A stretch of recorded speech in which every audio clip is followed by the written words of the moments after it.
இன்றே சப்ஸ்கிரைப் செய்து உங்கள் ஃபேவரட் ஷோகளை காணுங்கள். பாரதி பேக்ல எப்படி பணம் வந்துச்சுன்னு எனக்கு இப்ப வரைக்கும் புரியல. எனக்கு தெரிஞ்சு கண்டிப்பா பாரதி இதை எடுத்திருக்க மாட்டா. இதுல வேற ஏதோ நடந்திருக்கு. பசங்களை கூட்டிட்டு வீட்டுக்கு போங்க. கூட்டிட்டு கிளம்புங்கம்மா. வாங்க போலாம்.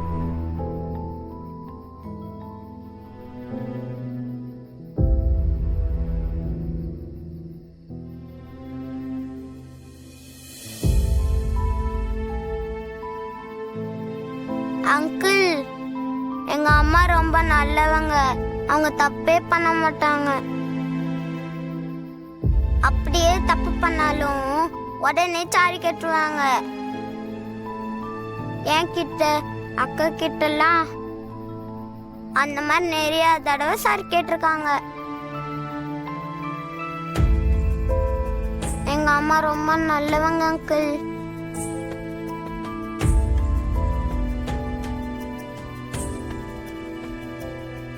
ஆதி வா,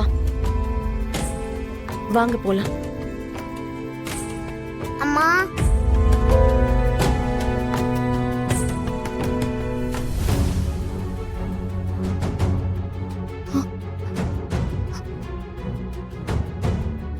ஆதித்யா,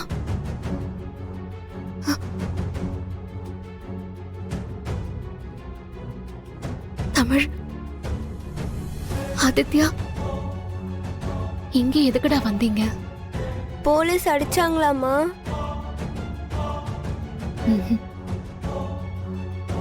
வீட்டுக்கு வாமா போலாம். மனு மாமா வக்கீல பார்க்க போயிருக்கான்ல, அவன் வந்ததும் அம்மாவை கூட்டிட்டு வந்துருவான். சரியா?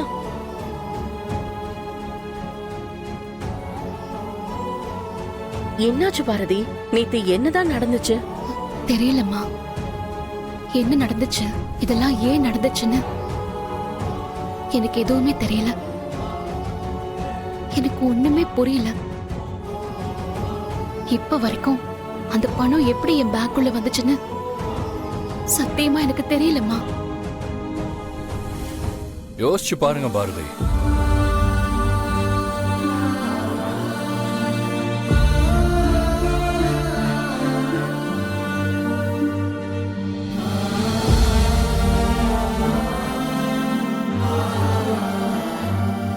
கண்டிப்பா உங்களுக்கு தெரியும். பாரதி, நல்லா யோசிச்சு பாருங்க. அந்த பணம் உங்க பேக்ல எப்படி வந்துச்சுன்னு நல்லா யோசிச்சு பாருங்க. நீங்க என் கேபினுக்கு வந்துட்டு போனதுக்கு அப்புறம் தான் நான் அந்த பணத்தை எடுத்து டிராயர்ல வச்சேன். அந்த டைம்ல நீங்க ஆபீஸ்ல இருந்திருக்க சான்ஸே இல்லை.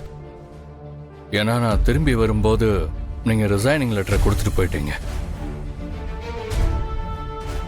அப்படின்னா பணத்தை நீங்க எடுத்து பேக்ல வைக்கல, வேற யாரோ வச்சிருக்காங்க.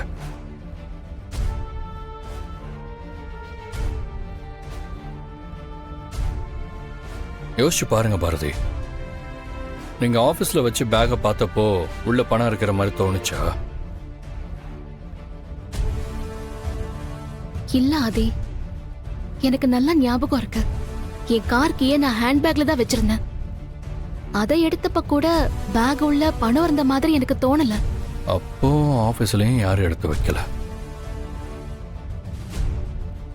நீங்க வீட்டுக்கு வர்ற வழியில சந்தேகப்படுற மாதிரி ஏதாவது நடந்துச்சா?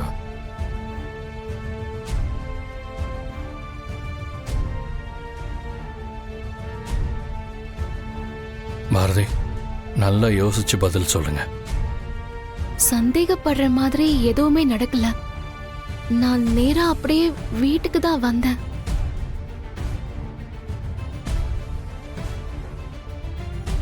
வழியில யார் கூடயாவது காரை நிறுத்தி வச்சுட்டு பேசுனீங்களா? இல்ல காரை நிறுத்திட்டு கடைக்கு ஏதாவது போயிட்டு வந்தீங்களா? இல்ல ஆதி, ஆபீஸ்ல நடந்த விஷயத்துல நான் ரொம்ப அப்செட் ஆயிட்டேன். அதனால நேரா நான் வீட்டுக்கு தான் வந்தேன். எங்கேயுமே காரை நிறுத்தல. நீ வந்ததுல இருந்து நானும் அத்தையும் வீட்ல தான் இருந்தோம். மனோ வந்தப்போ பணம் இருந்திருக்கு. அப்போ எந்த நேரத்துல யாரு எப்படி வச்சிருப்பாங்க? ஆதி, நான் வரும்போது ஒரு ஹஸ்பண்ட் அண்ட் ஒய்ஃப், அந்த லேடி கன்சீவா இருந்தாங்க. டெலிவரி பெயின் வேற அவங்களுக்கு. அதனால நான் அவங்களுக்கு லிஃப்ட் கொடுத்தேன். ஆனா அவங்கள பார்த்தா சந்தேகப்படுற மாதிரிலாம் ஒண்ணும் இல்ல ஆதி. சரி, அப்ப எந்த வழியா வந்தீங்க? எப்பவுமே வர வழியில தான். அவங்கள எந்த ஹாஸ்பிட்டல்ல இறக்கி விட்டீங்க? RC hospital.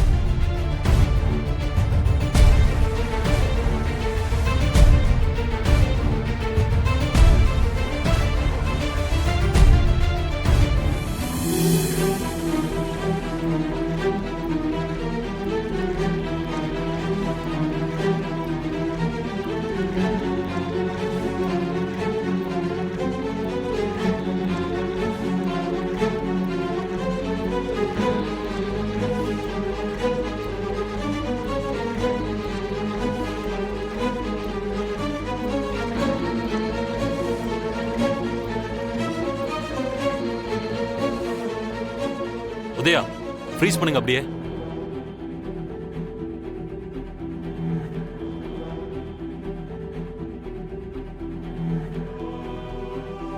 சார், இது டி நகர் கோகிலா சார்.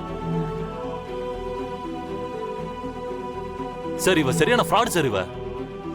இவள நானே 4-5 கேஸ்ல உள்ள தூக்கி போட்டிருக்கேன் சார். இவ கர்ப்பமா இருக்கிறதெல்லாம் டிராமா சார். இவ கூட இருக்கிறவன் பேரு பெசநகர் சுரேஷ். அவன் இவ புருஷனே கிடையாது. அவனும் ஒரு அக்யூஸ்ட் தான். இவங்க இப்ப எங்க இருப்பாங்கன்னு உங்களுக்கு தெரியுமா? மேடம், பணத்தை திருடினது பாரதி இல்ல, இவன் தான்.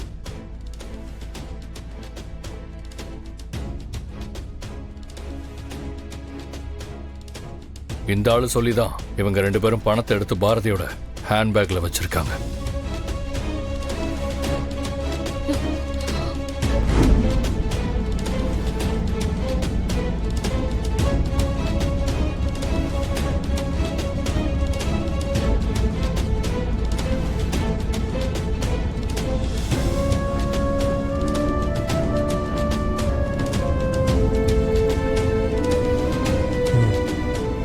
என்னம்மா, ரொம்ப வலிக்குதா?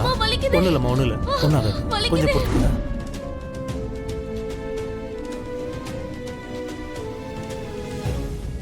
டேய், நீ தான் இப்படி பண்ணியா? சொல்லுடா, உன்னதான் கேக்குறேன். நீ தான் பணத்தை எடுத்துட்டு போய் பாரதி பேக்ல வைக்க சொன்னியா? ஆமா மேடம், ஆஃபீஸில் நான் வர வேண்டிய போஸ்டிங்க்கு பாரதி வந்துட்டாங்க.